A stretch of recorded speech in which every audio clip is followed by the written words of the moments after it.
प्रिय छात्रों, आज के हिंदी तासिका में आप सभी का स्वागत है। आज हम लेखन विभाग में वृत्तांत लेखन सीखने जा रहे हैं। वृत्तांत यानी अंग्रेजी में इसे रिपोर्ट राइटिंग कहा जाएगा, मराठी में इसमें बातमी पत्र कहा जाता है। वृत्तांत यानी किसी समारोह, घटना, विषय आदि की जानकारी कराने के उद्देश्य से उससे संबंधित कही या बताई जाने वाली बातों को या किए जाने वाले वर्णन को वृत्तांत कहते हैं। सामान्यतः वृत्तांत समाचार पत्र में प्रकाशित करने के लिए लिखा जाता है। प्राय विद्यालय में मनाए जाने वाले कार्यक्रमों या समारोहों को के वृत्तांत ही अपेक्षित हैं। देखिए, वृत्तांत लेखन यानी किसी घटना या समारोह का विस्तृत वर्णन वृत्तांत कहलाता है। वृत्तांत लेखन यानी किसी उपलक्ष्य में संपन्न कार्यक्रम और समारोह का विवरण पत्र पत्रिका, समाचार पत्रों आदि में प्रकाशित करने के लिए यह लिखा जाता है। यह सत्य घटना पर आधारित होता है। इसे रिपोर्टाज भी कहते हैं। अब देखिए, जिस तरह से हमने पिछले लेखन विभाग में किन आवश्यक बातों की आवश्यकता होती है ये हमने देखा है, तो आज हम वृत्तांत लेखन के लिए आवश्यक बातें क्या क्या होती है ये हम देखेंगे। वृत्तांत को एक आकर्षक शीर्षक दिया जाता है, यानी कि पहली बात शीर्षक, वृत्तांत को एक उचित शीर्षक देना चाहिए। वृत्तांत का स्थान, यानी कि वृत्तांत या घटना का स्थान लिखें।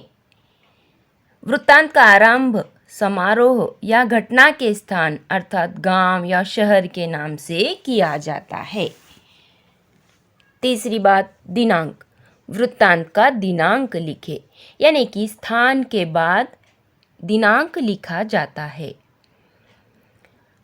उसके बाद समारोह कार्यक्रम, इसके अंतर्गत कौन सा समारोह या कार्यक्रम है उसका नाम लिखे, यानी कि जिस तरह से वृत्तांत को एक शीर्षक होता है, शीर्षक के बाद वृत्तांत का आरंभ गांव शहर के नाम से किया जाता है, उसके बाद स्थान के बाद दिनांक लिखा जाता है और कौन सा समारोह किस विद्यालय में किस समय मनाया गया इनका उल्लेख समारोह या कार्यक्रम के अंतर्गत किया जाता है। कार्यक्रम अध्यक्ष या प्रमुख, इसके अंतर्गत कार्यक्रम में उपस्थित अध्यक्ष, अतिथि या कार्यक्रम प्रमुख का उल्लेख होता है। या शैली, वृत्तांत वर्णनात्मक एवं कथनात्मक शैली में लिखा होना चाहिए। वृत्तांत लिखने की शैली जो है वर्णनात्मक या कथनात्मक होनी चाहिए। वर्णन जो है इसका संक्षेप में किया जाता है, क्योंकि दैनिक समाचार पत्र में अनावश्यक विस्तार और लंबे चौड़े पांडित्यपूर्ण अधिक स्थान नहीं दिया जा सकता। संक्षिप्त चाहिए। वृत्तांत संक्षेप में, उसके साथ साथ क्रमवार और प्रभावी होना चाहिए। इसमें आशयपूर्ण, आवश्यक और उचित बातों का ही समावेश होना चाहिए। वृत्तांत लेखन के लिए भाषा, वृत्तांत जो है भूतकाल में लिखा होना चाहिए तथा उत्तम पुरुषवाचक सर्वनाम जैसे मुझे, हमें, मैं, मेरे आदि शब्दों का प्रयोग नहीं करना चाहिए। यानी कि वृत्तांत समाचार पत्र के संवाददाता, रिपोर्टर अथवा कार्यालय प्रतिनिधि द्वारा भेजा जाता है, वह जो है अन्य यानी कि तृतीय पुरुष में लिखा जाता है। मैं, हमारे, मुझे, मेरे इस तरह से वर्णन नहीं करना चाहिए, यानी कि पुरुषवाचक सर्वनामों का प्रयोग वृत्तांत में नहीं होगा।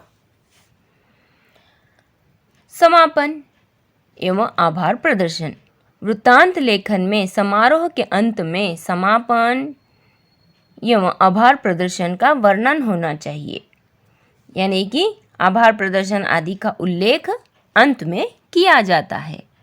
इस तरह से वृत्तांत लेखन के लिए आवश्यक बातों को ध्यान में रख के हमें वृत्तांत लेखन करना है। अब देखिए, वृत्तांत लेखन के लिए निम्नलिखित सूत्रों का इस्तेमाल होता है। जैसे हमने ऊपर देख लिया है, ये जो आवश्यक बातें हैं उसी में ये सूत्र भी आते हैं। तो वृत्तांत लेखन के लिए कब, कहाँ, किसके द्वारा, क्या, कैसे, किसका, ये जो है इस तरह से हमें इसका वर्णन करना है। कब यानी कि देखिए घटना कब हुई, घटना के दिनांक और समय का उल्लेख होना चाहिए। कहाँ यानी कि घटना कहाँ संपन्न हुई, घटना के स्थान का उल्लेख हमें करना चाहिए। किसके द्वारा यानी कि कार्यक्रम का आयोजन किस संस्था द्वारा संपन्न हुआ है, कार्यक्रम आयोजित करने वाली संस्था का उल्लेख होना चाहिए। किसका यानी कि किसकी अध्यक्षता में यह कार्यक्रम संपन्न हुआ, यानी कि कार्यक्रम के अध्यक्ष या प्रमुख अतिथि का उल्लेख होना चाहिए। क्या समारोह का क्या कार्यक्रम था, यानी कि कार्यक्रम का उल्लेख होना चाहिए। उदाहरण के तौर पर बालिका दिवस, राष्ट्रीय विज्ञान दिवस, क्रीड़ा महोत्सव, शहीद दिवस, ऐसे इस तरह से कार्यक्रम का उल्लेख होना चाहिए। कैसे कार्यक्रम कैसे संपन्न हुआ, यानी कि कार्यक्रम का वर्णन एवं समापन ये जरूरी है। इस तरह से ये जो बातें हैं, इन बातों को ध्यान में रखकर सीमित शब्दों में वृत्तांत लेखन हम आसानी से कर सकते हैं। तो देखिए एक वृत्तांत का यहाँ पर नमूना बताया गया है जो कि हमें लिखना है। यह है हिंदी दिवस के अवसर पर लिखा गया वृत्तांत। देखिए हम एक बार देख लेते हैं, हिंदी दिवस कब मनाया जाता है? 14 सितंबर को, यानी कि 14 सितंबर को हिंदी दिवस मनाया जाता है। उसके बाद में यानी कि हम दूसरे दिन वृत्तांत लेखन करते हैं 15 सितंबर या कभी भी कर सकते हैं। तो ये लिखते समय जो कार्यक्रम संपन्न हुआ है उसके लिए भूतकाल की भाषा हमें लिखनी है। ये सत्य घटना पर आधारित घटना होती है, इसे ही हम वृत्तांत कहते हैं। देखिए 15 सितंबर 2020, यहाँ पर पहले दिनांक आ गया है, उसके बाद स्थान आ गया है मुंबई। इस दिन भारतीय विद्यालय मुंबई में हिंदी दिवस का आयोजन किया गया था।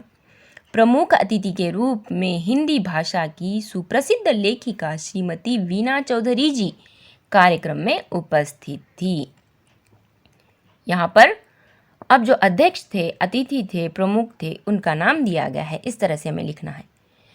ठीक सुबह ठीक 10 बजे कार्यक्रम की शुरुआत हुई।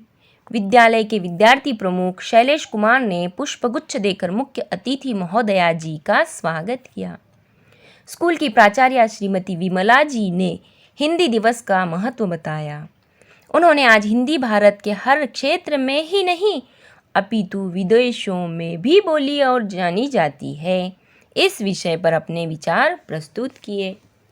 विद्यालय में हिंदी वाद विवाद प्रतियोगिता, हिंदी भाषण प्रतियोगिता आदि का आयोजन किया गया था।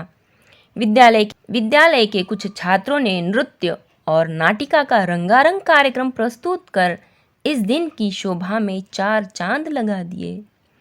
कक्षा 10वीं के एक छात्र ने अपने भावपूर्ण भाषण में हिंदी दिवस के अवसर पर सभी का आभार प्रकट करते हुए धन्यवाद दिया।